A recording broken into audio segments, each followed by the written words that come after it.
Hello everyone, this is our Dr. Tutor. I hope you are doing really well. तो चलिए हम पढ़ रहे हैं पीरियोडिक टेबल का last article and last topic.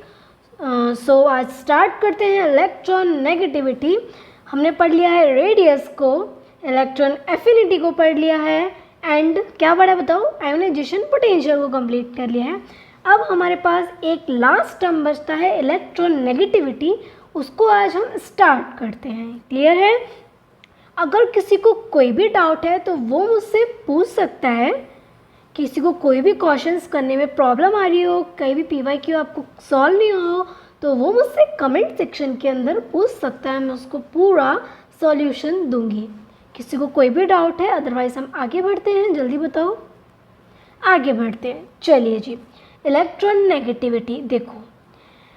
Ionization potential पहली बात तो किसको बोला था? आयोनाइजेशन पोटेंशियल बोला था. रिवाइज करते हैं 2 minutes, then I will continue. देखो, आयोनाइजेशन पोटेंशियल बोला था कि किसी भी neutral isolated and gaseous atom में से जब एक इलेक्ट्रॉन निकालते हैं तो उसके लिए जो एनर्जी रिक्वायर्ड होती थी उसको हमने बोला था आयोनाइजेशन पोटेंशियल. एंड जब इलेक्ट्रॉन को ऐड करते हैं तो एनर्जी रिलीज होती है, उसको क्या बोला था? Electron affinity. बहुत अच्छी तरह मैंने आप लोगों को electron affinity, ionization potential, radius, उसके एक्सेप्शन, डिफरेंट कंडीशंस के क्वेश्चंस सब कुछ बताया है. कुछ भी नहीं बचता. अगर आपने वो लेक्चर अच्छी तरह देखे हैं, PYQ लगाए हैं, तो आप इसमें से एक भी क्वेश्चन गलत नहीं करोगे. देखो मेरी बात सुनो. बहुत बच्चों का क्या होता है, क्योंकि फिजिकल केमिस्ट्री स्ट्रांग होती है, ऑर्गेनिक केमिस्ट्री स्ट्रांग होती है, लेकिन जो लर्निंग पोर्शन होता है इनऑर्गेनिक केमिस्ट्री वो वीक हो जाती है. ठीक है, तो इधर वीक नहीं होना. मैंने आपको बिल्कुल भी लर्निंग नहीं कराई है, मैंने बिल्कुल भी नहीं कराई है. मैंने हर एक पॉइंट को कॉन्सेप्ट के साथ कंप्लीट किया है. तो आई होप आप लोगों को कोई भी प्रॉब्लम नहीं आ रही होगी, है ना? तो कंप्लीट करना है पूरा. अगर आप लोगों ने लेक्चर्स नहीं देखे हैं तो कोई बात नहीं, पहले लेक्चर्स देखो देन इस पर आओ, है ना? चलिए तो स्टार्ट करते हैं इलेक्ट्रॉन नेगेटिविटी. पहली बात तो इलेक्ट्रॉन नेगेटिविटी जो होती है ये एक यूनिट लेस क्वांटिटी होती है. इसकी कोई भी यूनिट नहीं होती, क्योंकि En कांस्टेंट क्वांटिटी नहीं होती. जैसे कि Ip जो था वो प्रॉपर एलिमेंट का था, ये जो था प्रॉपर एलिमेंट या एटम का था. लेकिन जो इलेक्ट्रॉन नेगेटिविटी होती है ये बगल वाले एटम पर डिपेंड करती है. अगर बगल वाले एटम की En ज़्यादा है तो जो पहले वाला एटम होगा उस पर पॉजिटिव चार्ज आएगा और उस जिसकी En ज़्यादा है उस पर नेगेटिव चार्ज आएगा. इसलिए जो इलेक्ट्रॉन नेगेटिविटी होती है वो कांस्टेंट क्वांटिटी नहीं होती और एक यूनिटलेस क्वांटिटी होती है.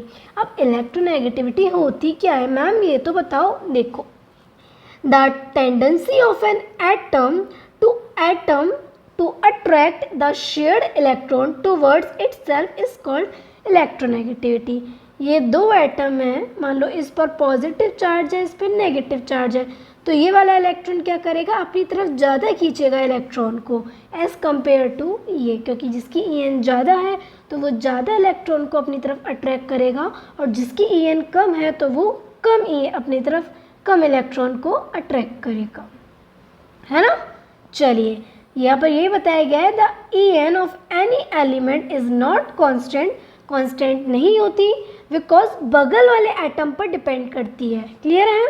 Because it varies with element to which it's bound and it is not a measurable quantity. Measurable quantity भी नहीं होती, बिकॉज इलेक्ट्रोनेगेटिविटी अपने बगल वाले एटम पर डिपेंड करती है जिसके साथ वो बॉन्डिंग बना रहा है. क्लियर है? अब देखो कैसे. जैसे कि दो एटम है, एक A एटम है, एक B एटम है.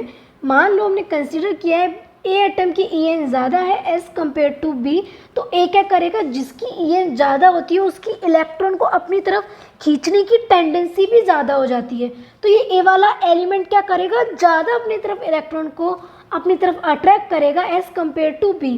अगर इलेक्ट्रॉन को अट्रैक्ट करा है, इलेक्ट्रॉन की एफिशिएंसी हो रही है, इलेक्ट्रॉन पास में आ रहे, तो कौन सा चार्ज आता है? वेरी गुड, नेगेटिव चार्ज आता है. एंड बी पर क्या हो रहा है, अट्रैक्ट एक ही तरफ हो रहा है, इसलिए बी पर इलेक्ट्रॉन की कमी हो रही है, इसलिए बी पर पॉजिटिव चार्ज आएगा। अब आप पूछोगे मैम ठीक है, हमें ये तो समझ में आ गया कि जिसकी ई एन ज़्यादा वो ज़्यादा इलेक्ट्रॉन गेन करेगा, जिसकी ई एन कम वो इजीली इलेक्ट्रॉन को अट्रैक्ट नहीं कर पाएगा, और जिसकी ई एन ज़्यादा है वो इजीली इलेक्ट्रॉन को अट्रैक्ट कर पा रहा है, इजीली उसके पास इलेक्ट्रॉन आ रहे हैं, इसलिए उस पर नेगेटिव चार्ज आना चाहिए और आ भी रहा है। लेकिन पार्शियल क्यों आ रहा है, बिकॉज ये बॉन्ड पूरी तरह ब्रेक नहीं होता, ये बॉन्ड पूरी तरह ब्रेक नहीं होता, सिर्फ एक दूसरे को अट्रैक्ट करते हैं। क्लियर है।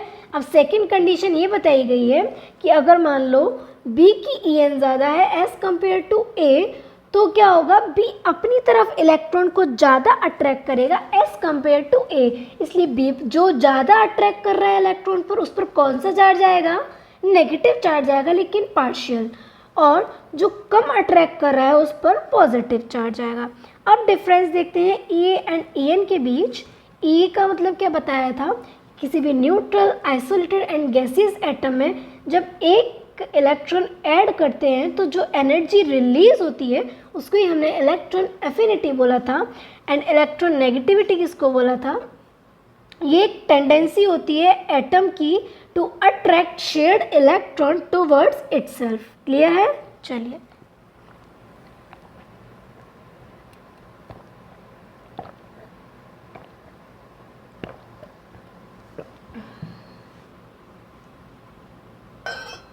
जो ई होती है, ये एक आइसोलेटेड एटम, मतलब एटम की खुद की प्रॉपर्टी होती है, एब्सोल्यूट प्रॉपर्टी होती है, ये रिलेटिव प्रॉपर्टी होती है।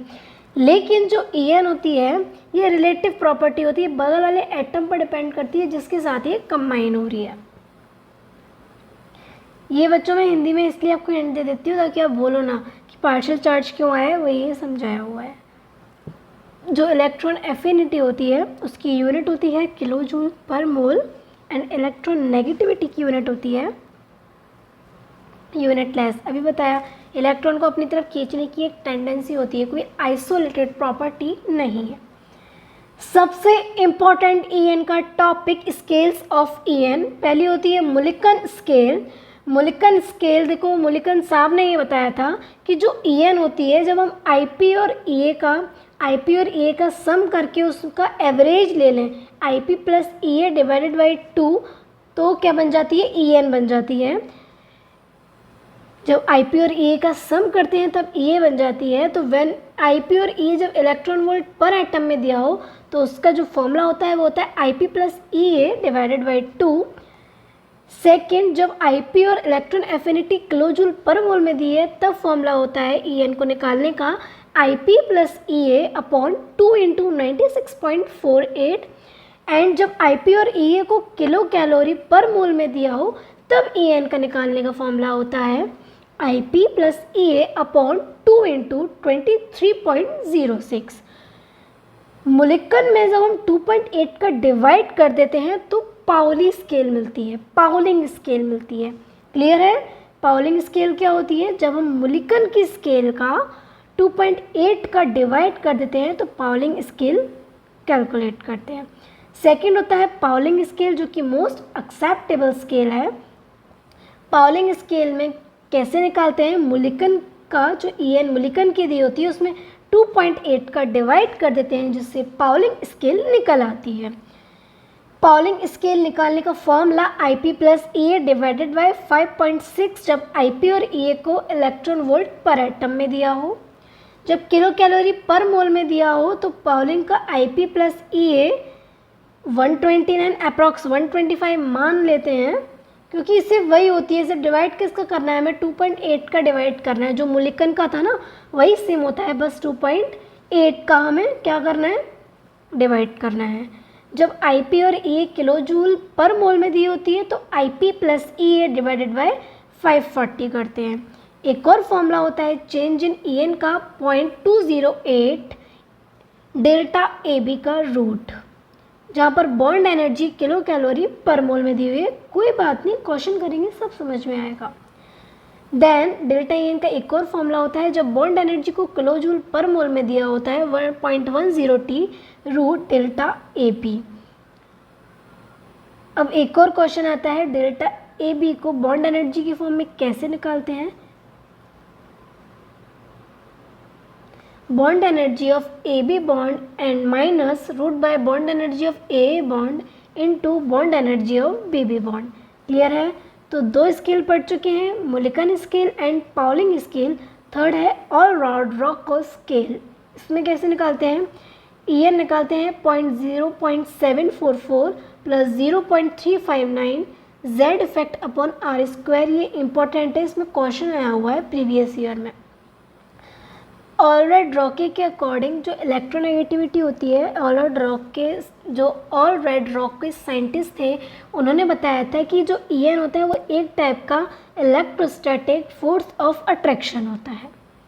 यहाँ तक किसी को कोई भी डाउट है तो मुझसे पूछ लो। डाउट है किसी को? चलिए, तो वैल्यू ऑफ EN हम कल पढ़ेंगे, आज हम इतना ही रखते हैं क्लास को। छोटी सी क्लास है।